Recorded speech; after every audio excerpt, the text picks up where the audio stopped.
ನಮಸ್ಕಾರ, ಎಲ್ಲರಿಗೂ ಸ್ವಾಗತ. ಡಯಾಬೆಟಿಕ್ ಡಯಟ್ ಅಂದ ತಕ್ಷಣ ಏನಪ್ಪಾ ಇದು, ಏನೇನೋ ಕಟ್ಟುನಿಟ್ಟಾದ ನಿಯಮಗಳಿರುತ್ತೆ ಅಂತ ಅನ್ಸುತ್ತೆ ಅಲ್ವಾ? ಆದರೆ ನಿಜ ಹೇಳಬೇಕಂದ್ರೆ ಇದು ನಿರ್ಬಂಧಗಳ ಬಗ್ಗೆ ಅಲ್ಲವೇ ಅಲ್ಲ. ಬದಲಿಗೆ ಆರೋಗ್ಯಕರ ಜೀವನ ಶೈಲಿಗೆ ಇದೊಂದು ದಾರಿ. ಬನ್ನಿ ಇದರ ಬಗ್ಗೆ ಇನ್ನಷ್ಟು ಆಳವಾಗಿ ತಿಳಿದುಕೊಳ್ಳೋಣ. ಸಾಮಾನ್ಯವಾಗಿ ಡಯಾಬೆಟಿಸ್ ಇವೆ ಅಂತ ಗೊತ್ತಾದ ತಕ್ಷಣ ಜೀವನ ಪೂರ್ತಿ ಕಠಿಣವಾದ ಡಯಟ್ ಮಾಡಬೇಕು ಅನ್ನೋ ಒಂದು ಭಯ ಶುರುವಾಗುತ್ತೆ. ಆದರೆ ಇದು ನಿಜವಾಗ್ಲೂ ನಿಯಮಗಳ ಬಗ್ಗೆನಾ ಅಥವಾ ಒಳ್ಳೆ ಫಲಿತಾಂಶಗಳ ಬಗ್ಗೆನಾ? ಈ ಪ್ರಶ್ನೆಯೊಂದಿಗೆ ನಮ್ಮ ಇಂದಿನ ಚರ್ಚೆಯನ್ನ ಶುರು ಮಾಡೋಣ. ಸರಿ, ಹಾಗಾದ್ರೆ ಈ ಡಯಾಬಿಟಿಕ್ ಡಯಟ್ ಅನ್ನೋದನ್ನ ಒಂದು ಹೊಸ ರೀತಿಯಲ್ಲಿ ನೋಡೋಣ. ಇದನ್ನೊಂದು ಹೊರೆ ಅಥವಾ ಶಿಕ್ಷೆ ಅಂತ ಭಾವಿಸೋ ಬದಲು ನಮ್ಮ ಆರೋಗ್ಯವನ್ನ ನಮ್ಮ ಕೈಗೆ ತೆಗೆದುಕೊಳ್ಳೋ ಸಿಕ್ಕಿರೋ ಒಂದು ಅದ್ಭುತ ಅವಕಾಶ ಅಂತ ಯಾಕೆ ಭಾವಿಸಬಾರ್ದು? ಬನ್ನಿ ಈ ಹೊಸ ದೃಷ್ಟಿಕೋನದೊಂದಿಗೆ ಮುಂದುವರಿಯೋಣ.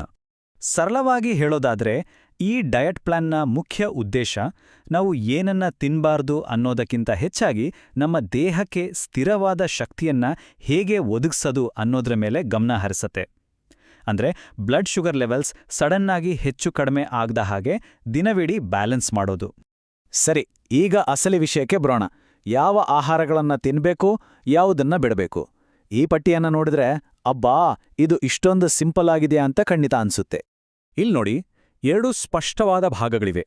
ಒಂದು ಕಡೆ ನಮ್ಮ ದೇಹಕ್ಕೆ ನಿಧಾನವಾಗಿ ಸ್ಟೆಡಿಯಾಗಿ ಎನರ್ಜಿ ಕೊಡುವ ಒಳ್ಳೆಯ ಆಹಾರಗಳು, ಅಂದ್ರೆ ತರಕಾರಿಗಳು, ಧಾನ್ಯಗಳು, ಪ್ರೋಟೀನ್. ಇನ್ನೊಂದು ಕಡೆ ನಮ್ಮ ಬ್ಲಡ್ ಶುಗರ್ ಲೆವೆಲ್ನನ್ನ ಸಡನ್ನಾಗಿ ಶೂಟ್ ಮಾಡುವಂಥ ಆಹಾರಗಳು. ಆಯ್ಕೆ ಎಷ್ಟು ಸ್ಪಷ್ಟವಾಗಿದೆ ಅಲ್ವಾ? ಉದಾಹರಣೆಗೆ ತಿನ್ನಬಹುದಾದ ಆಹಾರಗಳ ಲಿಸ್ಟ್ ನೋಡೋಣ. ಹಸಿರು ಸೊಪ್ಪು, ಬ್ರಾಕೋಲಿ, ಬಾದಾಮಿ ಮತ್ತೆ ಸೇಬಿನಂತಹ ಆಹಾರಗಳು ನಮ್ಮ ಆರೋಗ್ಯಕ್ಕೆ ತುಂಬಾನೇ ಒಳ್ಳೆಯದು. ಇವು ಕೇವಲ ಕೆಲವು ಉದಾಹರಣೆಗಳು. ನಮ್ಮ ದಿನಸಿ ಪಟ್ಟಿಗೆ ಇದನ್ನ ಸೇರಿಸ್ಕೊಡೋಕೆ ತುಂಬಾ ಸಹಾಯ ಆಗುತ್ತೆ. ಇನ್ನು ದೂರವಿಡಬೇಕಾದ ಆಹಾರಗಳು. ಸೋಡಾ ಮತ್ತು ಸ್ವೀಟ್ಸ್ ಬದಲು ನ್ಯಾಚುರಲ್ ಆಗಿ ಸಿಹಿಯಾಗಿರೋ ಹಣ್ಣುಗಳನ್ನ ಆಯ್ಕೆ ಮಾಡ್ಕೊಳ್ಬೋದು. ಇಲ್ಲೊಂದು ಮುಖ್ಯವಾದ ವಿಷಯ ಏನಂದ್ರೆ, ಹಣ್ಣಿನ ಜ್ಯೂಸ್ ಕುಡಿಯೋದಕ್ಕಿಂತ ಇಡೀ ಹಣ್ಣನ್ನ ತಿನ್ನೋದು ತುಂಬಾ ಉತ್ತಮ. ಯಾಕಂದ್ರೆ ಅದರಲ್ಲಿರೋ ಫೈಬರ್ ಸಕ್ಕರೆ ನಮ್ಮ ರಕ್ತಕ್ಕೆ ಬೇಗ ಸೇರಿದ ಹಾಗೆ ನೋಡ್ಕೊಳ್ಳುತ್ತೆ. ಹಾಗಾದ್ರೆ ಈ ಎಲ್ಲ ವಿಷಯಗಳನ್ನ ಒಂದು ದಿನದ ಪ್ಲಾನ್ನಲ್ಲಿ ಹೇಗೆ ಸೇರಿಸೋದು?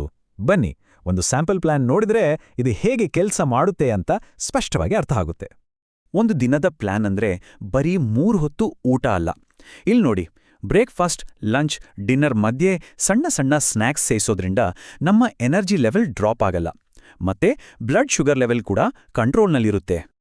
ಈ ಸ್ಯಾಂಪಲ್ ಪ್ಲಾನ್ ಅನ್ನೊಮ್ಮೆ ನೋಡಿ. ಬೆಳಗ್ಗೆ ನಿಂಬೆ ನೀರಿನಿಂದ ದಿನ ಶುರು ಮಾಡಿ, ಆರೋಗ್ಯಕರವಾದ ಉಪಹಾರ, ಊಟ ಮತ್ತು ರಾತ್ರಿ ಲೈಟ್ ಆಗಿರೋ ಊಟದೊಂದಿಗೆ ದಿನವಿಡೀ ಹೇಗೆ ಒಂದು ಸಮತೋಲಿತ ಆಹಾರವನ್ನು ಸೇವಿಸಬಹುದು ಅನ್ನೋದಕ್ಕೆ ಇದೊಂದು ಪರ್ಫೆಕ್ಟ್ ಉದಾಹರಣೆ. ಸರಿ, ಏನು ತಿನ್ನಬೇಕು ಅಂತ ಗೊತ್ತಾಯಿತು. ಆದರೆ ಅದಕ್ಕಿಂತ ಮುಖ್ಯವಾದದ್ದು ಹೇಗೆ ತಿನ್ನಬೇಕು ಅನ್ನೋದು. ಕೆಲವು ಸಿಂಪಲ್ ಅಭ್ಯಾಸಗಳು ನಮ್ಮ ಆರೋಗ್ಯದ ಮೇಲೆ ದೊಡ್ಡ ಮಟ್ಟದ ಬದಲಾವಣೆ ತರಬಲ್ಲವು. ಅವು ಯಾವುವು ಅಂತ ನೋಡೋಣ ಬನ್ನಿ. ಮೊದಲನೇದು ಪೋರ್ಷನ್ ಕಂಟ್ರೋಲ್. ಅಂದ್ರೆ ನಾವು ತಿನ್ನುವ ಪ್ರಮಾಣ. ಚಿಕ್ಕ ಪ್ಲೇಟ್ ಬಳಸೋದು ಒಂದು ಒಳ್ಳೆ ಟ್ರಿಕ್. ಅಷ್ಟೇ ಅಲ್ಲ, ಹೊಟ್ಟೆ ಬಿರಿಯೋ ತನಕ ತಿನ್ನೋ ಬದಲು ಸುಮಾರು 80% ತುಂಬಿದ ತಕ್ಷಣ ತಿನ್ನೋದನ್ನ ನಿಲ್ಲಿಸೋದು ಜೀರ್ಣಕ್ರಿಯೆಗೆ ತುಂಬ ಒಳ್ಳೆಯದು. ಎರಡನೇದು ಪ್ಲೇಟ್ ಮೆಥಡ್. ಇದು ತುಂಬಾ ಸಿಂಪಲ್. ನಮ್ಮ ಪ್ಲೇಟ್ನ ಅರ್ಧ ಭಾಗವನ್ನ ತರಕಾರಿಗಳು ಮತ್ತು ಸೊಪ್ಪಿನಿಂದ ತುಂಬಿಸ್ಕೋಬೇಕು. ಆಮೇಲೆ ಉಳಿದ ಭಾಗದಲ್ಲಿ ಪ್ರೋಟೀನ್, ಕಾರ್ಬ್ಸ್ ಇರ್ಲಿ. ಇದರಿಂದ ಕಡಿಮೆ ಕ್ಯಾಲರಿಗಳಲ್ಲಿ ಜಾಸ್ತಿ ಪೋಷಕಾಂಶಗಳು ಸಿಗುತ್ತೆ. ಮೂರನೇ ಪಾಯಿಂಟ್, ಟೈಮಿಂಗ್. ಪ್ರತಿ 3-4 ಗಂಟೆಗೊಮ್ಮೆ ಏನಾದ್ರೂ ತಿನ್ನೋದು ತುಂಬಾನೇ ಮುಖ್ಯ. ಮತ್ತು ಎಲ್ಲಕ್ಕಿಂತ ಇಂಪಾರ್ಟೆಂಟ್ ಅಂದ್ರೆ ಬ್ರೇಕ್ಫಾಸ್ಟ್ ಅನ್ನ ಯಾವತ್ತೂ ಸ್ಕಿಪ್ ಮಾಡಬೇಡಿ. ಯಾಕಂದ್ರೆ ನಮ್ಮ ದಿನದ ಮೆಟಬಾಲಿಸಮ್ ಶುರು ಆಗೋದೇ ಅಲ್ಲಿಂದ. ನಾಲ್ಕನೇ ಮತ್ತು ಕೊನೆ ಅಭ್ಯಾಸ, ಹೈಡ್ರೇಷನ್. ಅಯ್ಯೋ, ನೀರು ತಾನೆ ಅಂತ ಈಸಿಯಾಗಿ ತಗೋಬೇಡಿ. ದಿನಕ್ಕೆ ಕನಿಷ್ಠ 8-10 ಗ್ಲಾಸ್ ನೀರು ಕುಡಿಯೋದು ನಮ್ಮ ಇಡೀ ಸಿಸ್ಟಮನ್ನ ಕ್ಲೀನಾಗಿ ಇಡೋಕೆ ಸಹಾಯ ಮಾಡುತ್ತೆ. ಸರಿ, ಈ ಎಲ್ಲಾ ಸಲಹೆಗಳು, ಈ ಪ್ಲಾನ್, ಇದೆಲ್ಲ ಎಲ್ಲಿಂದ ಬಂತು?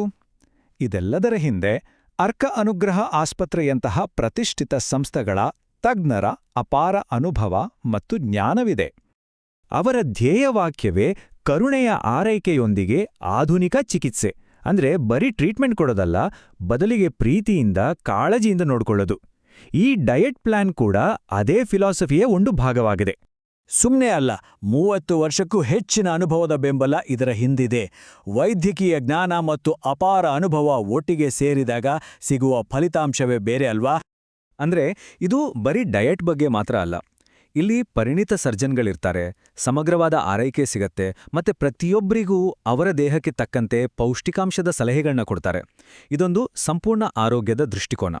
ಹಾಗಾದ್ರೆ ನಾವು ಇದರಿಂದ ಕಲಿಬೇಕಾದ ಪಾಠ ಏನು? ಡಯಾಬಿಟೀಸ್ ಮ್ಯಾನೇಜ್ ಮಾಡೋದಂದ್ರೆ ಇಷ್ಟವಾದದನ್ನೆಲ್ಲ ಬಿಟ್ಬಿಡೋದಲ್ಲ, ಬದಲಿಗೆ ನಮ್ಮ ಆರೋಗ್ಯಕ್ಕೆ ಯಾವುದು ಸರಿ ಅಂತ ಜಾಣತನದಿಂದ ಆಯ್ಕೆ ಮಾಡ್ಕೊಳ್ಳೋದು ಅಷ್ಟೇ. ಅಧಿಕಾರ ನಮ್ಮ ಕೈಯಲ್ಲೇ ಇದೆ. ಹಾಗಾದ್ರೆ ಒಂದು ಕೊನೆಯ ಪ್ರಶ್ನೆ. ಇವತ್ತು ನಮ್ಮ ಆರೋಗ್ಯಕ್ಕಾಗಿ ನಾವು ಮಾಡಬಹುದಾದ ಆ ಒಂದು ಸ್ಮಾರ್ಟ್ ಚಾಯ್ಸ್ ಯಾವುದು? ಯೋಚನೆ ಮಾಡಿ ನೋಡಿ. ಯಾಕೆಂದ್ರೆ ನಮ್ಮ ಆರೋಗ್ಯ ನಮ್ಮ ಕೈಯಲ್ಲೇ ಇದೆ. ಮುಂದಿನ ಚರ್ಚೆಯಲ್ಲಿ ಮತ್ತೆ ಸಿಗೋಣ. ನಮಸ್ಕಾರ.